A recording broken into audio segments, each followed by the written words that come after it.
ಹಾಡಹಗಲೇ ಮಂಗಳೂರಿನಲ್ಲಿ ಗನ್ ತೋರಿಸಿ 12 ಕೋಟಿ ಲೂಟಿ ಮಾಡಿದ್ದಾರೆ. ಮತ್ತೆ ಮತ್ತೆ ಕರ್ನಾಟಕದ ಬ್ಯಾಂಕ್ಗಳೇ ಈ ದರೋಡೆಕೋರರ ಟಾರ್ಗೆಟ್ ಆಗ್ತಾ ಇದೆ.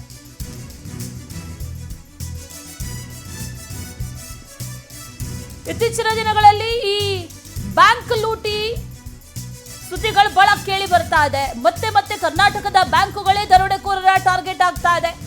ಉಳ್ಳಾಲದ ಕೋಟೆಕಾರು ಸಹಕಾರಿ ಬ್ಯಾಂಕ್ನಲ್ಲೂ ಕೂಡ ಈ ಸಿನಿ ಸ್ಟೈಲ್ ನಲ್ಲಿ ದರೋಡೆ ಆಗಿದೆ.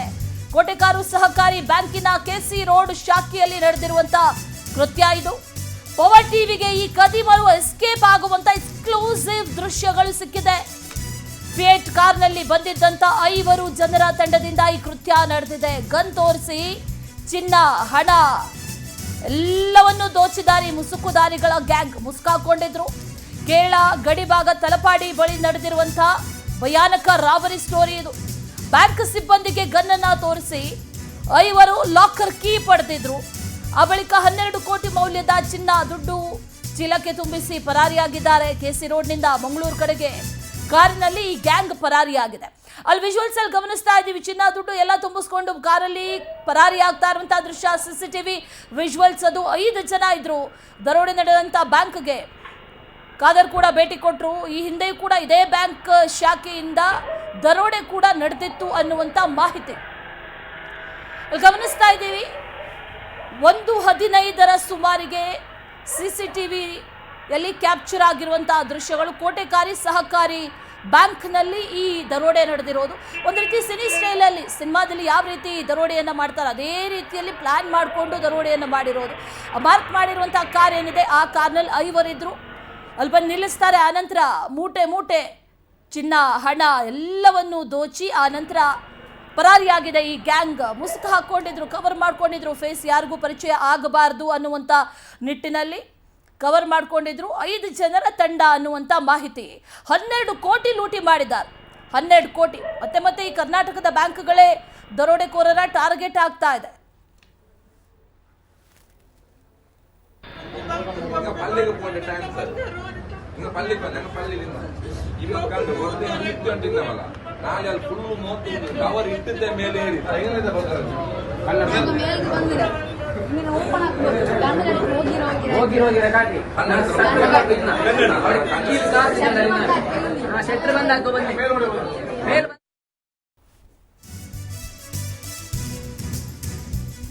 ಕಳೆದ 2 ದಿನಗಳಿಂದ ಬ್ಯಾಂಕ್ನ ಸಿಸಿಟಿವಿ ಕೆಟ್ಟಿತ್ತು.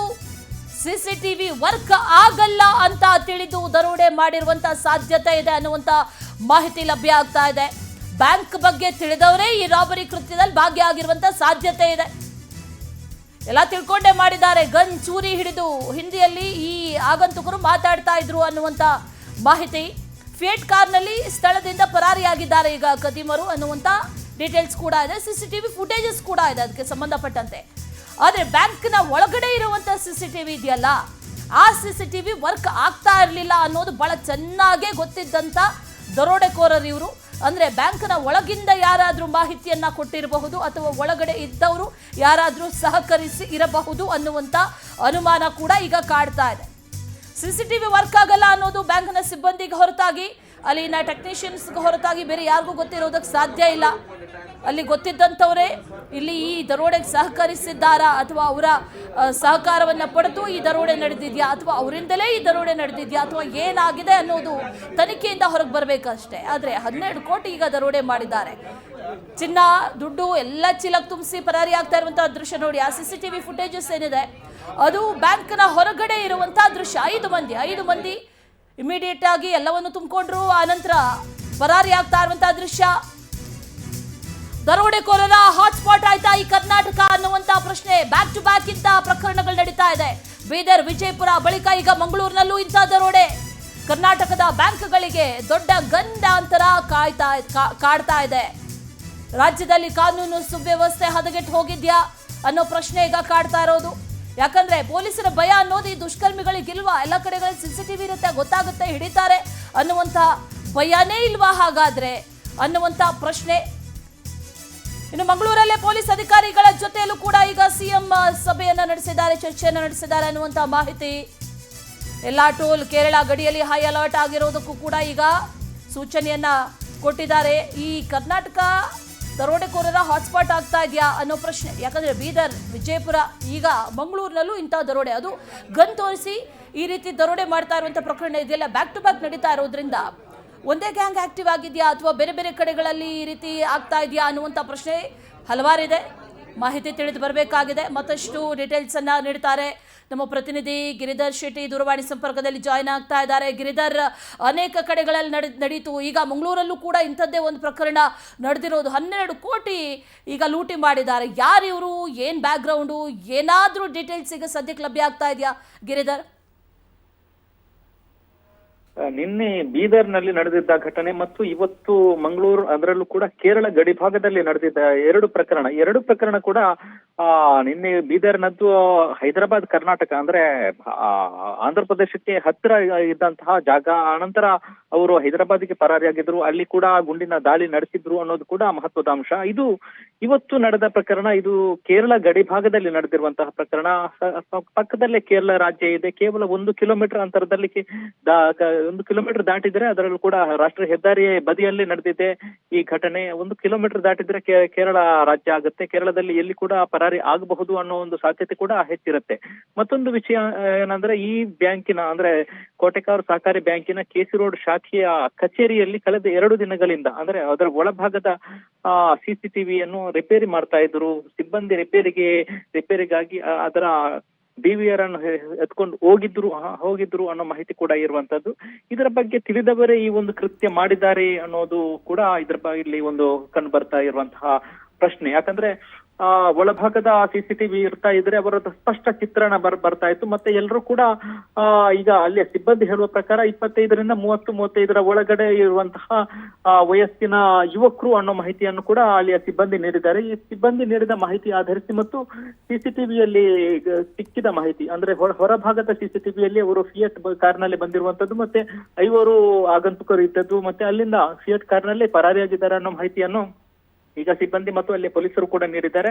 ಹೆಚ್ಚುವರಿ ಪೊಲೀಸ್ ತಂಡಗಳನ್ನು ಕೂಡ ಅಲ್ಲಿ ಕರೆಸಿಕೊಳ್ಳಲಾಗಿದೆ. ಮತ್ತೆ ಹೆಚ್ಚುವರಿ ಹಿರಿಯ ಪೊಲೀಸ್ ಅಧಿಕಾರಿಗಳು ಕೂಡ ಸ್ಥಳಕ್ಕೆ ಆಗಮಿಸಿ ತನಿಖೆ ಮಾಡ್ತಾ ಇದ್ದಾರೆ. ಮತ್ತೊಂದೆಡೆ ಮಂಗಳೂರಿಗೆ ಸಿಎಂ ಸಿದ್ದರಾಮಯ್ಯ ಕೂಡ ಆಗಮಿಸಿರುವಂತದ್ದು. ಬೇರೆ ಬೇರೆ ಕಾರ್ಯಕ್ರಮದ ಉದ್ದೇಶಕ್ಕಾಗಿ ಮಂಗಳೂರಿಗೆ ಆಗಮಿಸಿದ್ದಾರೆ. ಈ ಸಂದರ್ಭದಲ್ಲಿ ನಿನ್ನೆ ಬೀದರ್ನಲ್ಲಿ ನಡೆದಿರುವಂತಹ ಘಟನೆ, ಆನಂತರ ನಿನ್ನೆ ರಾತ್ರಿ ವಿಜಯಪುರದಲ್ಲಿ ಅದೇ ಮಾದರಿಯಲ್ಲಿ ದರೋಡೆ ನಡೆದಿತ್ತು. ಇವತ್ತು ಮಧ್ಯಾಹ್ನ ಅಂದ್ರೆ ಮಠ ಮಧ್ಯಾಹ್ನ ಈ ಒಂದು ಬ್ಯಾಂಕ್ ಕಚೇರಿಗೆ ನುಗ್ಗಿ ಒಂದು ದರೋಡೆ ಮಾಡಿರುವಂತದ್ದು. ಈಗ ಬೆನ್ನಿಗೆ ಇಂತಹ ಒಂದು ಘಟನೆ ನಡೆದಿರುವಂತದ್ದು ಇಡೀ ರಾಜ್ಯದಲ್ಲಿ ಒಂದು ರೀತಿಯ ಆತಂಕದ ವಾತಾವರಣ ಸೃಷ್ಟಿಯಾಗುವಂತ ಕಾರಣವಾಗಿದೆ. ಹೀಗಾಗಿ ಸಿದ್ದರಾಮಯ್ಯ ಕೂಡಲೇ ಸಿಎಂ ಸಿದ್ದರಾಮಯ್ಯ ಈಗ ಪೊಲೀಸ್ ಅಧಿಕಾರಿಗಳ ಜೊತೆಗೆ ಒಂದು ತುರ್ತಾಗಿ ಮೀಟಿಂಗ್ ಮಾಡಿದ್ದಾರೆ ಅನ್ನೋ ಮಾಹಿತಿ ಕೂಡ ತಿಳಿದು ಬರ್ತಾ ಇದೆ. ಮಂಗಳೂರಿನಲ್ಲಿ ಈಗ ಆ ಕಾರ್ಯಕ್ರಮಕ್ಕೆ ಆಗಮಿಸಿದವರು ಸದ್ಯಕ್ಕೆ ಅವರು ಹೋಟೆಲ್ಗೆ ಊಟಕ್ಕಾಗಿ ತೆರಳಿರುವಂತದ್ದು. ಅದೇ ಜಾಗದಲ್ಲಿ ಅವರು ಉನ್ನತ ಹಿರಿಯ ಪೊಲೀಸ್ ಅಧಿಕಾರಿಗಳು ಮತ್ತೆ ರಾಜ್ಯದ DGP ಮತ್ತು ADGP ಅವರ ಯಾರು ಕಾನೂನು ಸುವ್ಯವಸ್ಥೆಗೆ ಸಂಬಂಧಪಟ್ಟ ಅಧಿಕಾರಿಗಳಿದ್ದಾರೆ ಅವರ ಜೊತೆಗೆ ತುರ್ತಾಗಿ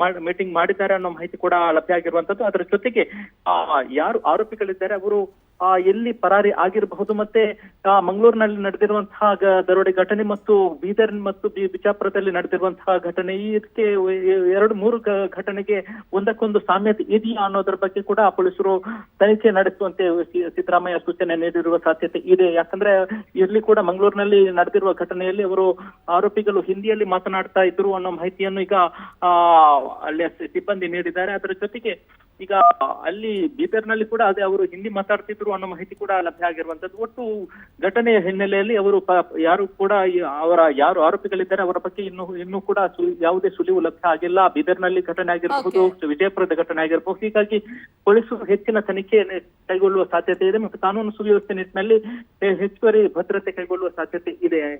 Ashwini. Okay Giridhar, thank you ಡೀಟೇಲ್ಸ್ಗೆ.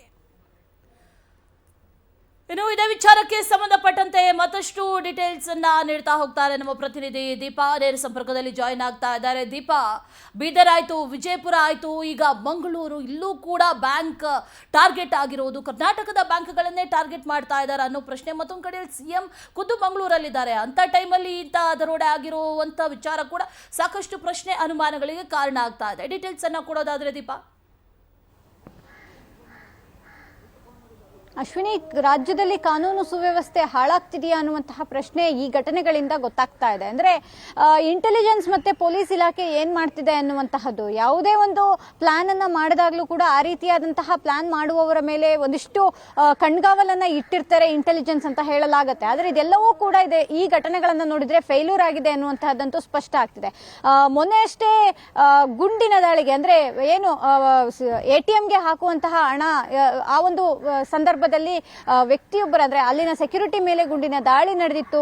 ಆ ಗುಂಡಿನ ದಾಳಿಯಲ್ಲಿ ಆ ವ್ಯಕ್ತಿ ಮೃತಪಟ್ಟಿದ್ರು. ಆ ಘಟನೆ ಮಾಸುವ ಮುನ್ನವೇ, ಅಂದ್ರೆ 2-3 ದಿನಗಳ ಅಂತರದಲ್ಲೇ ಇದೀಗ ಮಂಗಳೂರಲ್ಲಿ ಈ ರೀತಿಯಾದಂತಹ ಒಂದು ಘಟನೆ ನಡೆದಿರುವಂತಹದ್ದು. ಸುಮಾರು 10-12 ಕೋಟಿಯಷ್ಟು ಮೌಲ್ಯದ ಚಿನ್ನಾಭರಣ ಮತ್ತೆ ಹಣವನ್ನ, ಅಂದ್ರೆ ನಗದುವನ್ನ ದರೋಡೆಕೋರರು ಬಂದೂಕನ್ನ ಇಟ್ಟು ಅಲ್ಲಿಂದ ಕದ್ದಿದ್ದಾರೆ ಅನ್ನುವಂತ ಮಾಹಿತಿ ಸಿಗ್ತಾ ಇದೆ. ಅದು ಸಿಎಂ ಆ ಒಂದು ಪ್ರದೇಶದಲ್ಲಿ, ಅಂದ್ರೆ ಮಂಗಳೂರಲ್ಲಿ ಇದ್ದಂತಹ ಸಮಯದಲ್ಲಿಯೇ ಈ ಘಟನೆ ನಡೆದಿರುವಂತಹದ್ದು ನಿಜಕ್ಕೂ ಆಶ್ಚರ್ಯಕರ ಸಂಗತಿ. ಯಾಕಂದ್ರೆ ಸಿಎಂ ಹೋಗ್ತಾರೆ ಅಂದ್ರೆ ಒಂದು ಟೈಟ್ ಸೆಕ್ಯೂರಿಟಿ ಇರುತ್ತೆ. ಎಲ್ಲೂ ಕೂಡ ಈ ರೀತಿಯಾದ ಅಹಿತಕರ ಘಟನೆಗಳು ನಡೆದಂತೆ ಒಂದಿಷ್ಟು ಮುನ್ನೆಚ್ಚರಿಕಾ ಕ್ರಮವನ್ನು ವಹಿಸಲಾಗುತ್ತೆ. ಅದರಲ್ಲೂ ಬ್ಯಾಂಕ್ಗಳಂತಹ ಸುತ್ತಮುತ್ತ ಸಾಕಷ್ಟು ಸೆಕ್ಯೂರಿಟಿ ಟೈಟ್ ಇರುವಂತಹ ಪ್ರದೇಶಗಳಾಗಿರುತ್ತೆ. ಆದ್ರೆ ಇಂತಹ ಸಂದರ್ಭದಲ್ಲಿ ಏನು ಹಾಡು ಹಗಲಲ್ಲೇ ಈ ರೀತಿಯಾದಂತಹ 2-3 ಘಟನೆಗಳು 2-3 ದಿನದ ಅಂತರದಲ್ಲಿ ನಡೆದಿರುವಂತಹದ್ದು ನಿಜಕ್ಕೂ ದುರಾದೃಷ್ಟಕರ ಸಂಗತಿ. ಹಾಗಾಗಿ ಸರ್ಕಾರ ಮುನ್ನೆಚ್ಚರಿಕಾ ಕ್ರಮಗಳನ್ನ ವಹಿಸ್ತಾ ಇದೆ ಅಂತ ಹೇಳಿದ್ರು ಕೂಡ ಈ ರೀತಿಯಾದಂತಹ ಘಟನೆಗಳು ನಡೆದಾಗ ಏನೂ ಮಾಡ್ತಿಲ್ಲ ಸರ್ಕಾರ ಅನ್ನುವಂತಹ ಪ್ರಶ್ನೆ ಸಹಜವಾಗಿ ಸಾರ್ವಜನಿಕರಲ್ಲಿ ಮೂಡೋದು.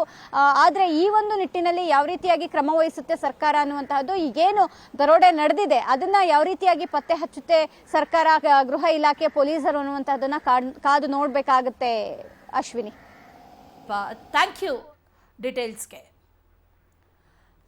2 ಕಡೆಯ ದೃಶ್ಯಗಳನ್ನ ಗಮನಿಸ್ತಾ ಇದ್ದೀವಿ. ಒಂದು ಬೀದರ್ನ ದೃಶ್ಯ, ಮತ್ತೊಂದು ಕಡೆಯಲ್ಲಿ ಗಮನಿಸ್ತಾ ಇರೋದು ಮಂಗಳೂರಿನ ದೃಶ್ಯ. ಗನ್ ತೋರಿಸಿ ಕೋಟಿಗಟ್ಟಲೆ ಲೂಟಿ ಮಾಡ್ತಾ ಇದ್ದಾರೆ.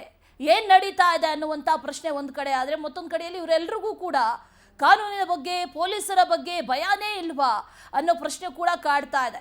ಯಾಕಂದ್ರೆ ಪದೇ ಪದೇ ಇಂಥ ಘಟನೆಗಳು ಆಗ್ತಾ ಇದ್ದಂಥ ಸಂದರ್ಭದಲ್ಲಿ ಕಾನೂನು ಸುವ್ಯವಸ್ಥೆ ಏನಾಗಿದೆ ಅನ್ನುವಂಥ ಪ್ರಶ್ನೆ ಎದ್ದೇಳೋದು ಸಹಜ.